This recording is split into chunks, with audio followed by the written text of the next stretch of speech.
DG ISPR साहब ने कहा कि सिद्ध के दिल से माफी मांगी जाए। हम भी जानना चाहते हैं कि वो सिद्ध के दिल किस तरह से पता चल सकता है। उससे पहला स्टेप तो माफी है, और वो सिद्ध के दिल से मांगी गई है कि नहीं, वो किसी के दिल में झांक के तो नहीं देखा जा सकता। लेकिन वहां से ये मुतालबा हो, खान साहब ये मुतालबा करेंगे पहले आप मुझसे मांगे, तो कहां बढ़ेगी?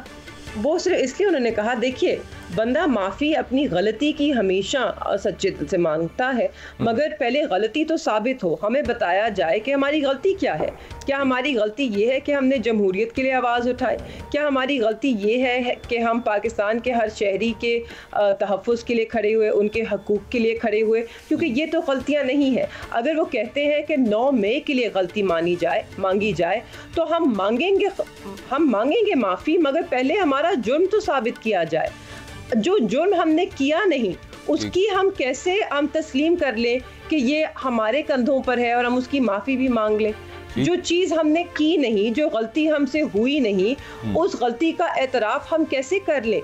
गलती तो नाइंसाफ़ी जैसे खान साहब ने कहा तो हमारे साथ हुई है।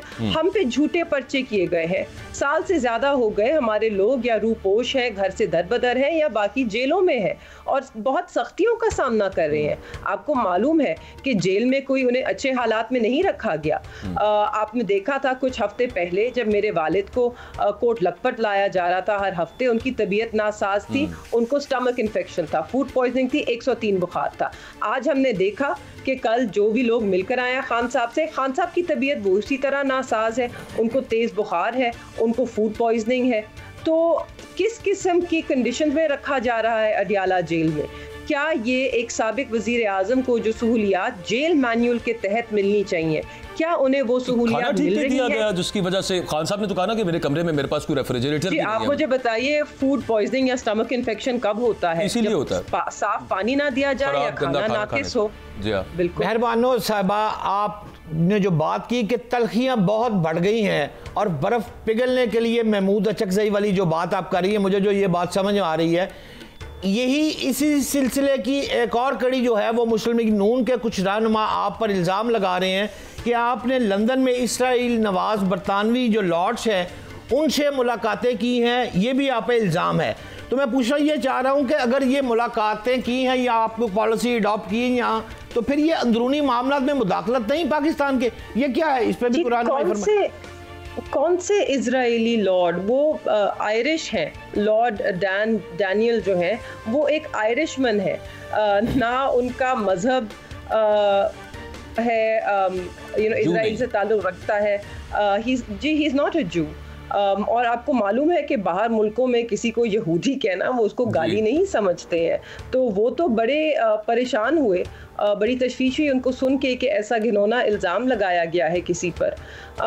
देखिए, हमें बुलाया गया था, मुझे दावत दी गई थी कि मैं वहाँ आऊँ और मैं अपना जो इलेक्शंस में मैंने देखा, जो मैंने एक्सपीरियंस किया, मैं उनको वो बताऊँ।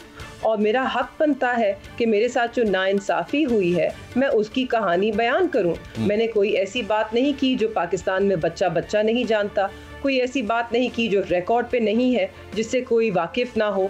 मैंने तो अभी भी बहुत चीज़ों पे पर्दा रखा, मैंने तो सिर्फ और सिर्फ हकायक बयान किए, वो भी सबसे नरम अंदाज में। आपने सुना होगा, सब सुन सकते हैं मैंने क्या गुफ्तगू की। और नहीं, ये मुदाखलत के ज़ुमरे में बिल्कुल नहीं आता है, क्योंकि हम वहाँ पर ये नहीं कहने गए कि आप पाकिस्तान तहरीक इंसाफ के लिए या इमरान खान साहब के लिए ये कदम उठाएं। हम वहाँ गए पाकिस्तान की जमहूरियत का मुकदमा लड़ने और पाकिस्तान की जमहूरियत की कहानी सामने रखने और उनको कहने कि अगर तो आप जमहूरियत में यकीन रखते हैं तो ना सिर्फ वेनेजुएला या बांग्लादेश या बेलारूस बल्कि पाकिस्तान की जमहूरियत के लिए भी आवाज़ उठाएं। तो ये बात दुरुस्त है फिर कि पाकिस्तान में हमेशा से तमाम जितनी भी हुकूमतें बनी हैं बैरून मुल्क का प्रेशर होता है। और मियां मोहम्मद नवाज शरीफ जो त्यारे में बैठकर बाहर गए थे 12 अक्टूबर 1999 की हुकूमत जब टॉपल हुई थी, वो भी सऊदी अरब और दीगर हुकूमतों का ऐसे हाथ होता है, आप इसे तस्लीम कर रही हैं? जी देखिए, हम एक ग्लोबल वर्ल्ड दुनिया में रहते हैं, हमारे दोस्त ममालिक हैं, हमारे दुश्मन ममालिक हैं। ये हर मुल्क के साथ आपके इंटरेस्ट होते हैं, नहीं होते हैं, आप उनके साथ चलते हैं। आप दोस्त ममालिक से आपकी गुफ्तगू शनीद होती है, आप उनकी राय लेते हैं, हम अपनी राय देते हैं। जैसे जब सऊदी अरेबिया, कतर के बीच में तल्खियाँ थी, क्या हम इसे मुदाखलत कहेंगे कि जब चीन और पाकिस्तान और दीगर ममालिक उसके बीच में आर्बिट्रेट कर रहे थे और उनके बीच की तल्खियाँ दूर कर रहे थे? नहीं, इसे सिफारतकारी कहते हैं। और इसी से दुनिया का जो इंटरनेशनल वर्ल्ड ऑर्डर है वो सिफारतकारी के निज़ाम से चलता है, उसे मुदाखलत नहीं कहते। मुदाखलत वो होती है कि जब आप धमकियां दें किसी डिप्लोमेट को और कहें कि अपना वजीर आजम हटा दो वरना नहीं तो बड़े बुरे नताइज होंगे, उसे मुदाखलत कहते हैं। बिल्कुल ठीक है। अच्छा, मैंने थोड़ा सा बात को आगे आपकी पार्टी की तरफ, ये कि बड़े मुश्किल टाइम्स आपने देखे और ऐसे टाइम्स के अंदर जब तोड़ने की भी भरपूर कोशिश हुई, बहुत से लोग टूटे भी पार्टी से, but at the very same time इस वक्त जो सूरत हाल है यहाँ पर तो ये होना चाहिए कि as a one unit party आगे चले। अभी तक इख्तलाफात नजर आते हैं, कभी शेर अफजल मरवत साहब का मामला सामने आ जाता है, कभी बाकी केपी से लीडरशिप आ जाती है और अभी भी आ रहे हैं वो कि हमें मिलने नहीं दिया जाता, अंदर से पैगाम पता नहीं गलत आता है, फुला बंदे को लगाया था नहीं लगाया था, खान साहब से पूछ रहे होते हैं। ये छोटी छोटी का बयान आया था वो भी बाजवा साहब, हाँ वो मैं सारा मतलब इसको मिला के जरा मतलब टाइम तो नहीं आप आपस में लड़ने। ऑब्वियसली ये मुश्किलात दरपेश आती हैं जब इस तरह की सूरत हाल हो कि आपकी जो कम्युनिकेशन लाइंस हैं उनको बिल्कुल जो है जकड़ के रख दिया गया हो, तो उसमें मुश्किलात ज़रूर आती हैं, मिसअंडरस्टैंडिंग्स भी होती हैं। आप ये भी समझिए कि पाकिस्तान तहरीक इंसाफ ना सिर्फ पाकिस्तान की सबसे बड़ी जमात है, वो दुनिया की सबसे बड़ी जमातों में इंक्लूड की जाती है, तो बहुत बड़ी जमात है। इतनी बड़ी जमात को इकट्ठे रख के सामने लेकर चलना जो है आसान काम नहीं है। लोगों के डिफरेंसेस ऑफ ओपिनियन होते हैं, मगर यही जमहूरियत का हुस्न है कि वो ओपिनियन सामने आते हैं, वो डिस्कस किए जाते हैं और उन्हें सॉल्व किया जाता है। आपके सामने है पाकिस्तान तहरीक इंसाफ आज भी मुत्तहद एक जमात खड़ी है। कल हम जलसा करने जा रहे हैं स्वाबी में, पूरी जमात पाकिस्तान के हर कोने से उसमें शिरकत करेंगे, हमारे मेंबरान, हमारे MNA, MPs, वर्कर्स। इसी से ना मेरे जहन के अंदर अगला और आखिरी सवाल ये आ गया कि कल सवाबी में जलसा करने जा रहे हैं, उससे अगला आपने KP पंजाब बॉर्डर पे प्लान किया जो सुनने में आया था। ये KP पंजाब बॉर्डर है ना, स्वाबी बॉर्डर बनता है। You've not been able to hold a single congregation in Punjab effectively। अब वो ठीक है इंतजामिया इजाजत नहीं दे रही, वो दे भी देती है तो मतलब उस तरह से कारकुनान को जिस तरह से इकट्ठा किया जाना या फिर मास्टर अप करना, उनकी वो मामला को नजर नहीं आ रहा। जब तक वो नहीं होगा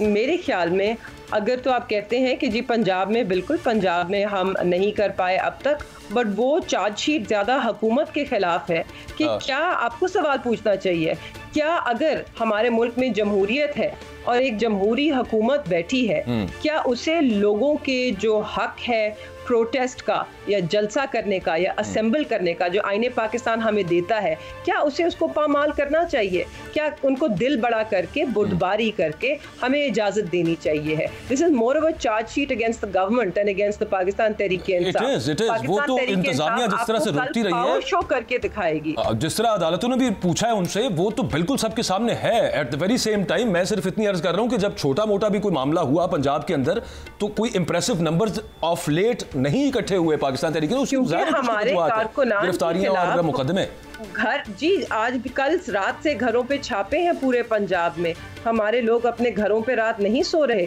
ना पिछले 2 दिन से सोए हैं, हर बंदे की घर पे छापा है। जलसा KP में हो रहा है, छापे पंजाब में डाले जा रहे हैं। तो इससे तो आपको पता चलता है कि कितनी जमहूरी हुकूमत है और कितनी जमहूरी सोच रखते हैं। लाइक आई सेड, ये चार्जशीट हुकूमत के खिलाफ बनती है, ना कि तहरीक इंसाफ के खिलाफ। हम आपको कल इंशाअल्लाह पावर शो करके दिखाएंगे कि आज भी अवाम पाकिस्तान तहरीक इंसाफ के साथ है। खान साहब की एक पुकार जो है वो पूरी अवाम की ललकार बन के आपके सामने कल आएगी और आप देखेंगे कि कितना वहाँ पे ये खैर पाकिस्तान तहरीक इंसाफ हो या कोई और जमात हो, this is one of the fundamental rights enshrined in constitution of Pakistan. आईने पाकिस्तान में लिखा हुआ है कि पीसफुल असेंबली का राइट नहीं लिया जा सकता। अदालतें बार बार जो इंतजामिया से पूछ रही हैं वो सबके सामने है, वो जो केसेस होते हैं उनकी समाअत भी, मीडिया भी उसको कवर करता है और किस तरह से ये हक पामाल, बुनियादी हक पामाल कर रही है इंतजामिया, खासतौर पर पंजाब के अंदर। इसको तय करना और उसको किसी और इस हक को पामाल ना होने देना और आवाम का ये हक उन तक पहुँचाना, ये बहरहाल at the end of the day तो अदालतों का काम रहेगा। मेहरबान कुरैशी साहिबा, आपने फेस टू फेस को प्रोग्राम को वक्त दिया, thank you very much for your time.